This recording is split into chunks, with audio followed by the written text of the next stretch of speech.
अस्सलाम वालेकुम नाज़रीन, मैं हूँ सलवा हसनैन। आप देख रहे हैं सूर्या न्यूज़।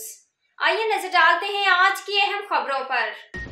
कराची सूर्या न्यूज़ में मजीद अपडेट करते हैं। कराची से bureau chief journalist Mohammad Farooq Bardu Qadri की रिपोर्ट के मुताबिक SHO दरखशां कलीम मूसा खान ने जब से SHO दरखशां का चार्ज संभाला है, इलाका में जुराइम पर मुकम्मल कंट्रोल है। स्ट्रीट क्राइम में मोटरसाइकिल लिफ्टरों, मंशियात फरोशों, जिस्म फरोशी के अड्डे, जुआ खाने और दीगर जुराइम मुकम्मल तौर पर दरखशां पुलिस की हदूद में बंद हैं। जुराइम पेश अफराद इलाके से भाग गए हैं। CVU पर होने वाली रोजाना की बुनियाद पर स्ट्रीट क्राइम तकरीबन खत्म हो चुके हैं। इलाके में स्ट्रीट क्राइम खत्म हो चुका है। डिफेंस के बंद बेंगलोज पर किसी किस्म का कब्जा होना बंद हो चुका है। दरखशां के हदूद में बंद बेंगलोज पर किसी को कब्जा करने की जरूरत नहीं, क्योंकि यहाँ पर कलीम मूसा जैसा ईमानदार बहादुर निडर SHO तैनात है।